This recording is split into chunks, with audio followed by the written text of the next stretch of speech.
Truth table. आज हम truth table के बारे में पढ़ेंगे। ट्रूथ टेबल लॉजिकल मैथमेटिक्स में इस्तेमाल होता है जब हम किसी भी दो या दो से ज़्यादा स्टेटमेंट्स के दरमियान कोई रिलेशन देखते हैं तो हम ट्रूथ टेबल की मदद से देखते हैं। ट्रूथ टेबल क्या होता है ये जानने के लिए हम एक टेबल ले लेते हैं। ये एक टेबल है, इसमें हम स्टेटमेंट्स लिखेंगे। जो हमारे पास स्टेटमेंट्स हैं P और Q। इस टेबल के अंदर हम दो ही वैल्यूज़ लिखते हैं, या वो वैल्यू ट्रू होती है या वो फॉल्स होती है। हम इसके अंदर ऐसे स्टेटमेंट्स को P और Q ऐसे स्टेटमेंट्स हैं जो या तो ट्रू होगी या फिर फॉल्स होगी। तो जब हम इस टेबल में वैल्यू लिखते हैं तो किस तरह से लिखेंगे? P को हम लिखेंगे ट्रू ट्रू, फॉल्स फॉल्स। जब भी आपके पास कोई भी दो लॉजिकल स्टेटमेंट्स होंगे तो उन स्टेटमेंट को स्टार्ट आपने इसी तरह से करना है। P और Q का ये फिक्स्ड फार्मूला है कि P को कैसे लिखेंगे? 2 टाइम्स ट्रू और 2 टाइम्स फॉल्स, जबकि Q हम लिखेंगे ट्रू फॉल्स ट्रू फॉल्स। तो स्टेटमेंट जिस भी तरह के हो ये दोनों कॉलम्स फिक्स रहेंगे P और Q, अगर आपके पास कोई दो स्टेटमेंट है। उसके बाद बाकी गिवन इन्फॉर्मेशन के मुताबिक आगे हम कॉलम्स बनाते जाएंगे। ये तब होगा जब हमारे पास दो स्टेटमेंट्स होंगे। तो नंबर ऑफ स्टेटमेंट्स किस तरह से इन एंट्रीज को के ऊपर असर होता है ये आप इस तरह से देख सकते हैं कि इन एंट्रीज की तादाद हम फाइंड करते हैं 2 पावर n। n क्या है? नंबर ऑफ स्टेटमेंट्स हैं, नंबर ऑफ स्टेटमेंट्स। जैसे फॉर एग्जांपल इस केस में टोटल दो स्टेटमेंट्स हैं तो ये हो जाएगा 2 power 2 which is equal to 4, यानी कि हर स्टेटमेंट के अगेंस्ट 4 एंट्रीज होंगे। अब अगर हमारे सामने तीन स्टेटमेंट्स हों, फॉर एग्जांपल P, Q और R, ये कोई भी तीन स्टेटमेंट्स हैं, तो फिर इस केस में क्या होगा? P, Q, R। तो यहाँ पे तीन स्टेटमेंट्स हैं तो 2 पावर 3 हो जाएगी विच इज़ इक्वल टू 8।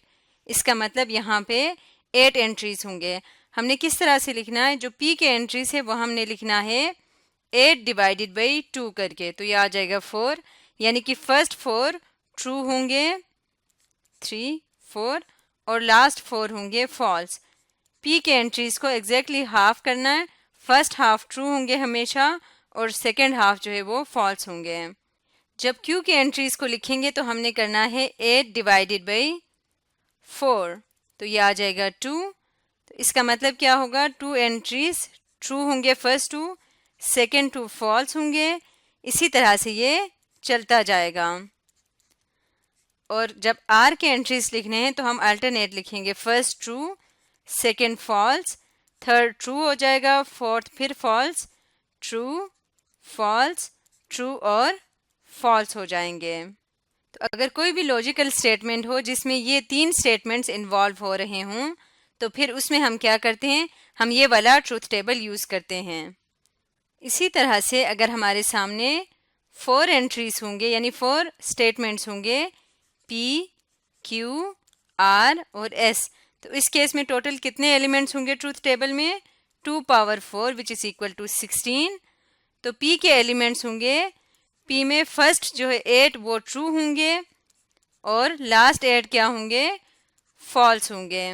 इसी तरह के Q के अंदर के एलिमेंट्स फाइंड करने के लिए हम 16 को डिवाइड करेंगे 4 से, तो ये आ जाएगा 4, यानी फर्स्ट 4 ट्रू होंगे, फिर 4 फॉल्स होंगे, फिर इसी तरह से ये चलेंगे। इसी तरह R में क्या होगा? फर्स्ट 2 ट्रू होंगे, फिर नेक्स्ट 2 फॉल्स और इस तरह से चलते जाएंगे। और S में ये अल्टरनेट होंगे, ट्रू फॉल्स। इस तरह से हमारा टेबल बनेगा जिसके अंदर 16 एंट्रीज होंगे। अब ट्रूथ टेबल हमें स्टेटमेंट्स को करने के लिए किस तरह से हेल्प आउट करता है ये देखने के लिए एक एग्जांपल ले लेते हैं। फॉर एग्जांपल हमारे पास स्टेटमेंट है नॉट P और नॉट Q। तो इसमें टोटल कितने हमारे पास स्टेटमेंट्स हैं? P और Q है जिनके नेगेशंस हैं, इसका मतलब दो स्टेटमेंट्स हैं। तो इसको हमने ट्रूथ टेबल के जरिए इसकी वैल्यू फाइंड करनी है, तो इसके लिए हम ट्रूथ टेबल ले आते हैं। क्योंकि हमारे पास दो स्टेटमेंट्स हैं P और Q, तो इसमें एंट्रीज भी दो ही होंगी, P एंड Q, और यहाँ पे नीचे एंट्रीज होंगे ट्रू ट्रू फॉल्स फॉल्स, और इसी तरह यहाँ पे होंगे true false true false.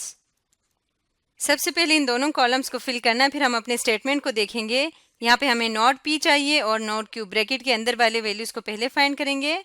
Not P P का नेगेशन है, जो कुछ पी में है उसका उल्ट यहाँ पे होगा। ये ट्रू है तो ये फॉल्स होगा, इसी तरह सेकंड भी फॉल्स होगा, थर्ड ट्रू होगा और फोर्थ ट्रू होगा। इसी तरह से नेक्स्ट है नॉट क्यू, तो नॉट क्यू में क्यू का नेगेशन होगा, तो ये किस तरह से होगा, फॉल्स ट्रू फॉल्स ट्रू।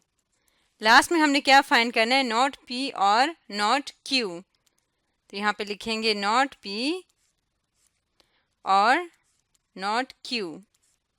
तो नॉट पी और नॉट क्यू के दरमियान और का सिंबल है, इसका मतलब ये है कि इन दोनों में से कोई भी एक स्टेटमेंट ट्रू हो तो आंसर ट्रू होगा। सिर्फ फॉल्स तब होगा जब दोनों फॉल्स हो, जैसे कि इस केस में है। सेकंड में ट्रू होगा क्योंकि ये ट्रू है, थर्ड में भी ट्रू होगा और फोर्थ में भी ट्रू होगा। तो ये हमारा नॉट पी और नॉट क्यू का रिजल्ट है। एक और एग्जाम्पल देखते हैं। इस एग्जाम्पल में हमारे सामने 1 2 3 4 स्टेटमेंट्स हैं। इसका मतलब हमारे ट्रूथ टेबल में टोटल 16 एंट्रीज होंगे। तो सबसे पहले हम टेबल बनाते हैं, तो यहाँ पे लिखेंगे पी क्यू आर एस, और इसमें पी के स्टेटमेंट्स किस तरह से लिखेंगे, फर्स्ट 8 जो है वो ट्रू होंगे, 1 2 3 4 5 6 7 और 8, और लास्ट 8 क्या होंगे, फॉल्स होंगे, एफ 4 5। इसी तरह से हम क्यू के एंट्रीज भी लिखेंगे। क्यू के एंट्रीज होंगे, फर्स्ट 4 ट्रू होंगे और नेक्स्ट 4 फॉल्स होंगे। इसी तरह से ये चलते जाएंगे। आर के एंट्रीज होंगे, फर्स्ट 2 ट्रू, सेकंड 2 फॉल्स होंगे। इसी तरह से ये आगे चलते जाएंगे। और एस के केस में अल्टरनेट होंगे, ट्रू फॉल्स ट्रू। हम अपने स्टेटमेंट को यहाँ पे लिख लेते हैं क्योंकि जगह कम है इसलिए। तो सबसे पहले इस स्टेटमेंट में हमने ब्रैकेट के अंदर वाले पोर्शन को करना है, तो यहाँ पे सबसे पहले करते हैं पी और क्यू। तो यहाँ पे हम लिखेंगे पी और क्यू। तो और के केस में कोई एक भी ट्रू हो जाए तो ओवरऑल आंसर ट्रू हो जाता है। तो यहाँ पे हम लिखेंगे true true, third fourth fifth sixth seventh eighth तक सारे ट्रू होंगे। उसके बाद ये 4 भी ट्रू होंगे क्योंकि इनमें से ये ट्रू ट्रू ट्रू और ट्रू हैं, तो कोई एक भी ट्रू हो जाए तो ओवरऑल आंसर ट्रू हो जाता है। 1 2 3 4 यहाँ तक भी ट्रू होगा। यहाँ से नीचे सारों में दोनों ही फॉल्स हैं, इसलिए ओवरऑल आंसर भी फॉल्स ही होगा। तो यहाँ से नीचे सारे फॉल्स होंगे, क्योंकि और के केस में सिर्फ फॉल्स तब होता है जब दोनों ही फॉल्स हो, जैसे कि यहाँ पे दोनों फॉल्स हैं तो इसलिए आंसर में भी फॉल्स आ गया। नेक्स्ट हम देखते हैं आर एंड एस। तो यहाँ से हम करेंगे आर एंड एस। तो एंड के केस में क्या होता है, जब तक दोनों ट्रू ना हो आंसर ट्रू नहीं होता, कोई एक भी फॉल्स हो तो आंसर फॉल्स हो जाएगा। आर एंड एस ट्रू, ये ट्रू है ये फॉल्स है तो आंसर हो जाएगा फॉल्स। इसी तरह से ये फॉल्स है ये ट्रू है, आंसर फॉल्स आएगा। दोनों फॉल्स है तब भी आंसर फॉल्स आएगा। दोनों ट्रू है सिर्फ उस केस में आंसर ट्रू आएगा। यहाँ पे भी फॉल्स आएगा, ये भी फॉल्स आएगा, फॉल्स ट्रू। नेक्स्ट भी फॉल्स ही है क्योंकि इसके ट्रू होने के लिए दोनों का एक साथ ट्रू होना ज़रूरी है। तो ये भी फॉल्स होगा और ये भी फॉल्स होगा। अब यहाँ पे इतना लंबा स्टेटमेंट इधर लिखने की बजाय हम P और Q को नाम दे देते हैं U और R एंड S को हम नाम दे देते हैं W। तो इसका मतलब ये हमारा स्टेटमेंट बन गया U और W। तो यहाँ पे लिख लेते हैं U और W। U क्या है, P और Q है, जबकि W है R एंड S। इन दोनों के दरमियान R का स्टेटमेंट है, किसी एक का ट्रू होना काफ़ी हो जाएगा, ट्रू, ये दोनों ट्रू हो जाएंगे। इसी तरह यहाँ पे भी सिवाय इस यहाँ से देखते जाएं तो सिवाय इन एंट्रीज के जो लास्ट 3 एंट्रीज हैं बाकी सारे ट्रू होंगे, क्योंकि बाकी सब में कोई एक एटलीस्ट ट्रू है।